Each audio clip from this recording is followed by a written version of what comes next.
नमस्कार दोस्तों, स्टडी गुरुजी चैनल में आपका स्वागत है। आज हम 16 महाजनपदों के बारे में पढ़ेंगे और इसके बारे में विस्तार पूर्वक जानेंगे। तो महाजनपदों का उल्लेख सबसे ज़्यादा बौद्ध ग्रंथों में ही किया गया है और बौद्ध ग्रंथों से ही हमें महाजनपदों के बारे में सूचना मिलती है। चीन भारत में प्रशासनिक इकाई को ही महाजनपद कहा जाता गया है। 16 महाजनपदों में सबसे पहला नाम आता है काशी, कौशल, अंग, मगध, वज्जी, चेदी, वत्स, कुरु, पांचाल, मत्स्य, सूरसेन, अस्मक, अवंती, गांधार और कंबोज। पहला महाजनपद था काशी, जिसे वर्तमान समय में वाराणसी के नाम से जाना जाता है। यहाँ पे वरुणा और असी नदियों का मिलन होता है और इसी से इसका नाम पड़ा। दूसरा था कौशल। कौशल की दो राजधानी थी, एक साकेत और अयोध्या। वर्तमान में इसकी राजधानी श्रावस्ती कर दी गई थी। इसका क्षेत्र फैजाबाद, अंबेडकर नगर और अयोध्या तक फैला हुआ था। तीसरा महाजनपद है अंग। अंग की राजधानी चंपा थी। चंपा राजधानी के कारण भी था क्योंकि यहाँ पे चंपक नामक वृक्षों की बहुलता थी। इसका क्षेत्र भागलपुर, मुंगेर, बंगाल तक शामिल था। चौथा महाजनपद मगध। मगध की राजधानी राजगृह थी। इसकी प्राचीन राजधानी ग्रीवृज थी। मगध सबसे शक्तिशाली महाजनपद था। इसका क्षेत्र बिहार में पटना, गया, शाहाबाद तक फैला हुआ था। मगध चारों तरफ से पहाड़ियों से घिरा हुआ था और यहाँ पे साधनों की बहुलता थी। जंगल थे, जंगल में हाथी थे।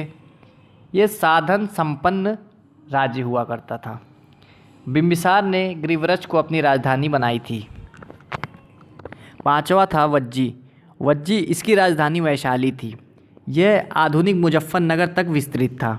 वज्जी के दक्षिण में मगध स्थित था और वज्जियों द्वारा बोली जाने वाली भाषा जो थी वज्जिका, वो आज भी बिहार में बोली जाती है।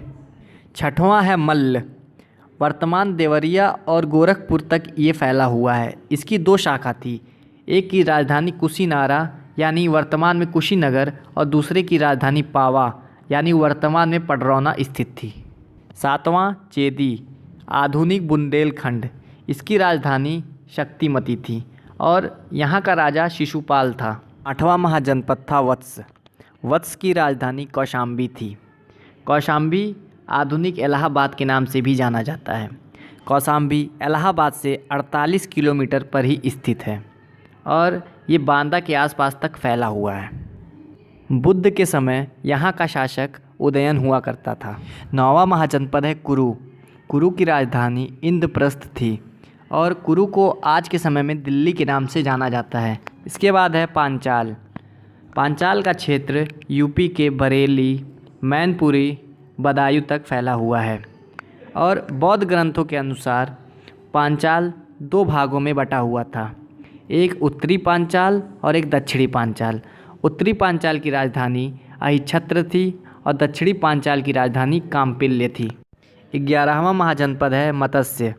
मत्स्य की राजधानी विराटनगर थी और यह राजस्थान के अलवर, भरतपुर, जयपुर तक फैला हुआ था। 12वां महाजनपद है सूरसेन। सूरसेन की राजधानी मथुरा थी और यहाँ के राजाओं को यदुवंशी राजा कहा जाता था। 13वां अश्मक।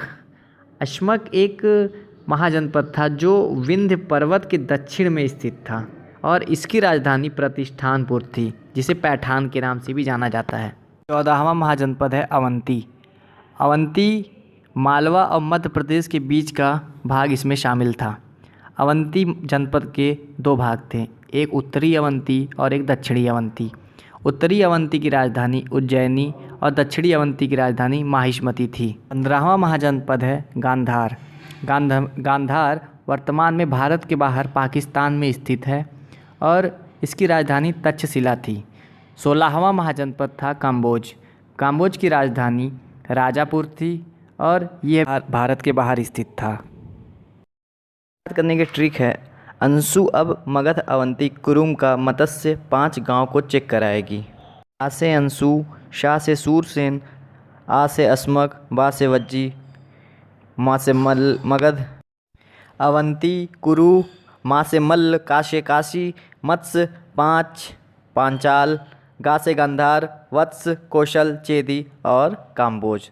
तो दोस्तों धन्यवाद।